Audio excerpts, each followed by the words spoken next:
और भाई लोग क्या हालचाल है, कैसे हो तुम लोग? बढ़िया एकदम यार। हमारी अब तो वेबसाइट भी आ गई है, ठीक है। तो जिन्होंने नहीं देखा यार, सीधा जाओ क्रोम पे और सर्च मारो rkkeyLines.in, ठीक है। या फिर यार डिस्क्रिप्शन में तुम्हें लिंक मिल जाएगी इस चैप्टर की एमसीक्यू की। तो यार ये सबसे पहले तो ये चैप्टर पढ़ो और चैप्टर पढ़ने के बाद यार एमसीक्यू जाकर जरूर देना, ठीक है। तो चलो यार आज का ये चैप्टर भी देख लेते हैं, ठीक है, जिसका नाम है from the diary of Anne Frank. तो यार चैप्टर के नाम से ही क्लियर हो रहा है कि एनी फ्रैंक के डायरी से लिया हुआ कुछ पार्ट है, ठीक है, उसी के बारे में हमें पढ़ना है। एक्चुअली में यार ये जो चैप्टर है ना यार, वो the diary of young girl एक नोवेल बुक से लिया गया है, ठीक है। उसी में से एक छोटा सा पार्ट लिया गया है और इस चैप्टर में हमें पढ़ने के लिए दिया गया है। The diary of young girl भाई एक नोवेल बुक है, ठीक है, जो कि यार मेरे टाइम में जब मैं 10th में था तो भाई वो चलती थी। अब यार तुम्हारा क्या सीन है वो तो मेरे को पता नहीं है, ठीक है। तो चैप्टर शुरू करने से पहले यार एनी फ्रैंक कौन है इसके बारे में जान लो, ठीक है। एनी फ्रैंक का पूरा नाम भाई एनालिस मैरी फ्रैंक था और इनका जन्म यार 12 जून 1929 में यानी कि 12 जून 1929 को हुआ था जर्मनी के एक फ्रैंकफर्ट शहर में। और जो हमारी एनी फ्रैंक है भाई वो एक जूइश गर्ल थी, ठीक है। इनके पिता का नाम था भाई ऑटो फ्रैंक और माताश्री का नाम था एडिथ हॉलिंडर फ्रैंक। इसकी एक बहन भी थी जिसका नाम था मार्गोट फ्रैंक और ये यार मात्र 16 साल की उम्र में यानी कि 1945 में यार ये मर गई थी। तो भाई ये क्यों मरी और कैसे मरी जरा उसके बारे में जान लेते हैं, ठीक है। उसके लिए यार तुम्हें एक जर्मनी की छोटी सी कहानी सुननी पड़ेगी। जर्मनी में यार 1933 से 1945 तक, ठीक है, यानी कि 1933 से लेकर 1945 तक भाई हिटलर का राज चल रहा था। और हिटलर को कौन नहीं जानता यार, मौत का दूसरा नाम है हिटलर, ठीक है। तो भाई 1933 से लेकर 1945 तक यार हिटलर का राज चल रहा था, ठीक है। और हिटलर को ना यार जूइश लोगों से ना यार बहुत ही नफरत है, ठीक है, बहुत ही खुन्नस थी। वो जहां भी देखता था जूइश लोगों को यार वो उनको सीधा मरवा देता था। मतलब यार मैंने कहा ना यार हिटलर को यार जूइश लोगों से ना बहुत ही खुन्नस थी, ठीक है। यार वो उन पर बहुत सारा अत्याचार करता था, ठीक है। यार जिसमें ताकत थी, जिन जूइश लोगों में ताकत रहती थी, ठीक है, जो जवान थे यार उनसे वो बहुत काम करवाता था, बहुत काम करवाता था।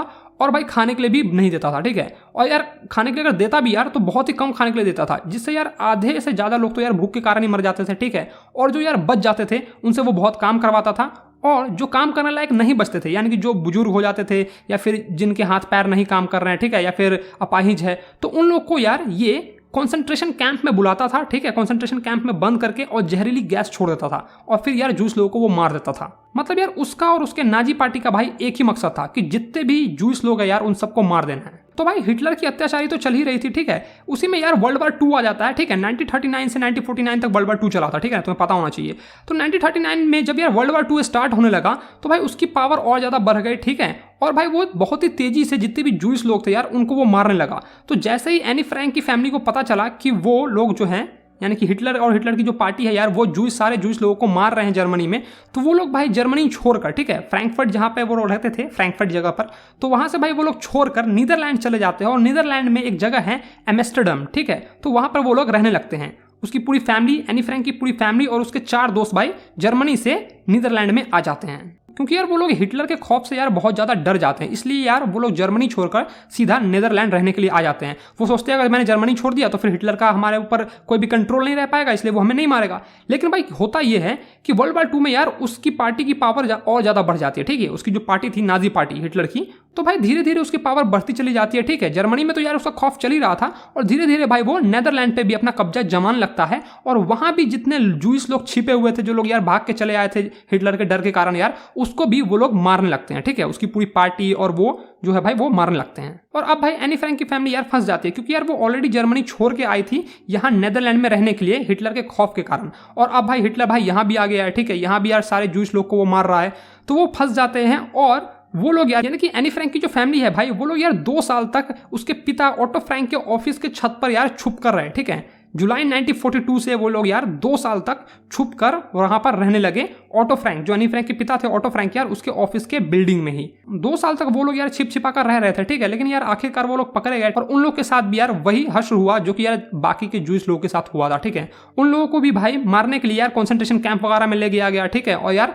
उन सबको भी मार दिया गया। लेकिन यार एनी फ्रैंक के जो पिता थे ना यार ऑटो फ्रैंक, ठीक है, वो यार भगवान की दुआ से बच जाते हैं, ठीक है। वो वहां से बचकर वापस चले आते हैं। उनके पूरी परिवार में यार वही एक अकेला बंदा था जो वहां से बचकर आया था। तो यार वो वापस नीदरलैंड में आता है, ठीक है, जहां वो लोग रहते थे एम्स्टर्डम में, वहां जाता है, अपने घर को देखता है। फिर यार वहां पर उसे एनी की डायरी मिलती है, तो वो डायरी को पढ़ता है। डायरी को पढ़ने के बाद उसे ऐसा लगता है कि इसे यार पब्लिश करवाना चाहिए, तो वो इसे पब्लिश करवाता है English name the diary of young girl के नाम से, ठीक है। जो मैंने तुम्हें नोवेल बताई ना the diary of young girl, वही यार बुक पब्लिश करवाते हैं इसके पिताश्री, एनी फ्रैंक के पिताश्री पब्लिश करवाते हैं। तो यार अभी तक तो हमने एनी फ्रैंक के बारे में जान लिया है, ठीक है, और हिटलर ने या जर्मनी में क्या क्या किया यार वो भी हमने जान लिया है। तो जितने भी डेट्स वगैरह है यार उन सबको याद रखो, ठीक है, क्योंकि यार वो बहुत ज़्यादा इंपॉर्टेंट है। खैर चलो अब थोड़ा सा जान लेते हैं डायरी के बारे में, ठीक है। एनी फ्रैंक को वो डायरी कैसे मिली, क्या हुआ, इसके बारे में जानते हैं। एक्चुअली में एनी फ्रैंक को वो डायरी यार गिफ्ट के तौर पर उसके 13th बर्थडे पे, यानी कि जब वो 13 साल की हुई थी भाई, तब उसका बर्थडे मनाया गया, तो उस पर यार किसी ने उसको गिफ्ट पे वो डायरी दी थी, ठीक है। और फिर वो डिसाइड करती है कि मैं इस डायरी में लिखूंगी, ठीक है। 12 जून 1942 यानी कि 12 जून 1942 से वो स्टार्ट करती है लिखना और 1 अगस्त 1944 तक वो लिखती है, ठीक है। फाइनल जो आखिरी बार वो लिखती है वो 1 अगस्त 1944 होता है, उसी दिन वो आखिरी बार लिखती है अपने डायरी में। यानी कि इन दोनों डेट के बीच में यार उसके साथ जो भी हुआ, ठीक है, जो भी हंसी खुशी हुई, लड़ाई झगड़े जो भी हुए, उसने वो सारे चीज अपने इस डायरी में लिखा है, ठीक है। और हाँ भाई, एनी फ्रैंक ने यार इस डायरी को डच लैंग्वेज में लिखा था, ठीक है। लेकिन भाई आगे चलकर इस डच लैंग्वेज को ट्रांसलेट किया गया अदर लैंग्वेज में, लाइक इंग्लिश में ट्रांसलेट किया गया, हिंदी में ट्रांसलेट किया गया, ठीक है, और पब्लिश किया गया। जैसे कि यार हम लोग भी इंग्लिश में ही पढ़ रहे हैं, डच में लिखा होता तो हमें समझ में नहीं आता, पता नहीं क्या लिख दिया साला, ठीक है। तो यार अलग अलग लैंग्वेज में ट्रांसलेट किया गया, ठीक है, और पब्लिश किया गया। और फिर भाई बाद में ये दुनिया की सबसे ज्यादा पढ़े जाने वाली बुक बन गई, ठीक है। इस पे यार एनी फ्रैंक पे पूरी पूरी मूवी बनी हुई है, बहुत सारी मूवीज बनी हैं, टेलीविजन शोज आते रहते हैं, ड्रामा, थिएटर, मतलब कि यार एनी फ्रैंक के जीवन काल को यार बहुत बार दर्शाया गया है, फिल्म के द्वारा, पोएम के द्वारा, मतलब कि जो जो तरीका हो सकता है ना भाई उन सब के द्वारा दर्शाया गया है। ओपेरा वगैरह भी आया था, ठीक है। मतलब यार एनी फ्रैंक की जो डायरी थी ना भाई, वो एक जीता जागता सबूत थी, ठीक है। यानी कि हिटलर का पूरा यार काला चिट्ठा भी था, इसलिए यार बहुत ज्यादा पढ़ा भी गया। खैर यार हमने एनी फ्रैंक के बारे में जान लिया, ठीक है, और उसके यार डायरी के बारे में भी जान लिया।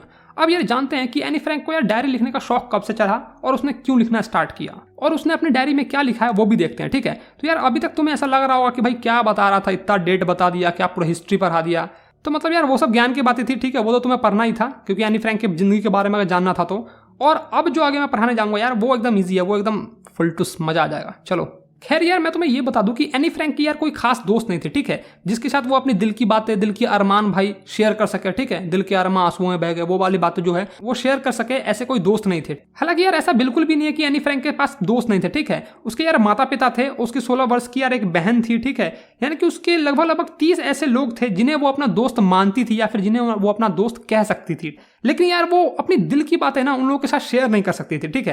एक होता है ना यार अपना बचपन का लंगोटिया यार, जिसके साथ तुम अपनी पूरी दिल की बात शेयर करते हो, जो हुआ सुबह से शाम तक यार वो सारी बातें बताते हो, ऐसा कोई उसके साथ नहीं था, ठीक है। ऐसा कोई दोस्त नहीं था उसका, इसलिए यार वो प्रेफर करती है डायरी को, कि वो डायरी को ही अपना दोस्त बनाएगी, डायरी को अपना मित्र बना लेगी और उसमें यार लिखेगी। और फिर भाई वो अपने डायरी को ही अपना दोस्त बना लेती है और उसका एक नाम भी देती है किट्टी, ठीक है। उसकी डायरी का नाम देती है किट्टी। और फिर भाई वो अपनी सारी बातें यार वो उस डायरी में लिखती थी, ठीक है, क्योंकि यार उसका कोई सच्चा दोस्त नहीं था, इसलिए वो अपनी सारी बातें यार डायरी में लिखती थी। और भाई फिर हमें वो ये भी बताती है कि paper has more patience than people, यानी कि लोगों के कंपैरिजन में यार पेपर के पास बहुत पेशेंस है, ठीक है। तुम निश्चिंत होकर कोई भी बातें लिख सकते हो कितने देर में, क्योंकि यार तुम अगर कोई दोस्त को बताते हो या फिर किसी लोग को बताते हो तो वो बताएंगे यार जल्दी बताना, ये क्या बता रहा है, या फिर उतावला भी हो जाएगा, अगर एक्साइटेड है तो उतावला हो जाएगा, भाई बता बता यार मजा आ रहा है, क्या मजा आ रहा है, बता जल्दी बता मेरे को, वो बहुत ज्यादा उतावला हो जाएगा, ठीक है। लेकिन यार पेपर के पास पेशेंस है, तुम एक बार लिख दो, ठीक है, आधी बातें लिखो, आधी बातें आकर कल लिखो, 10 दिन बाद लिखो, कोई टेंशन नहीं है। कौन तुम्हें वो बोलने जा रहा है कि हाँ भाई लिख ले यार,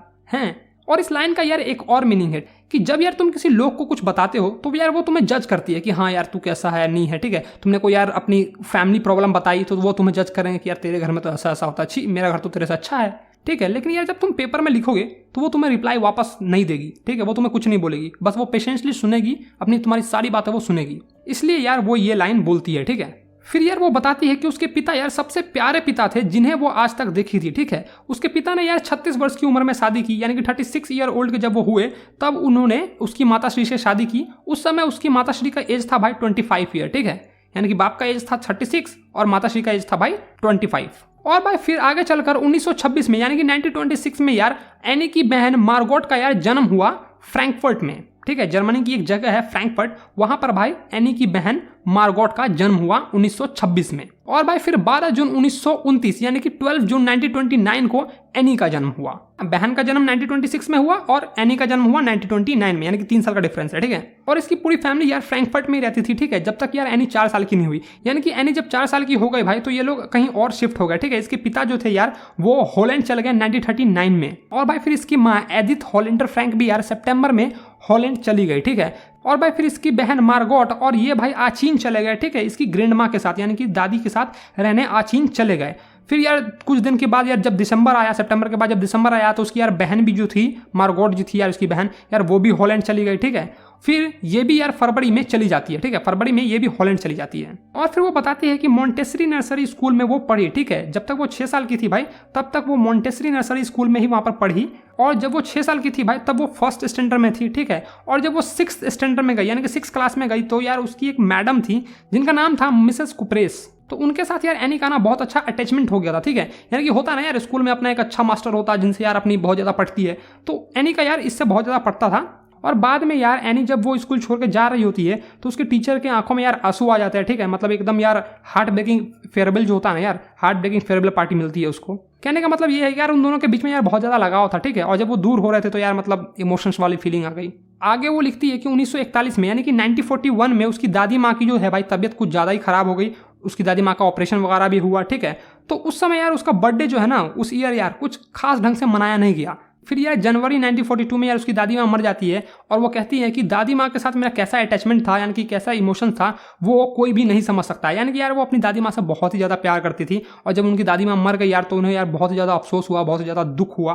और फिर जब 1942 में एनी का जन्मदिन आया तो यार उस समय जन्मदिन पर ऐसा लग रहा था कि कुछ मतलब यार एक फैमिली का मेम्बर जब मर जाता तो लगता नहीं है कि हाँ यार कुछ अजीब सा लग रहा था, ठीक है।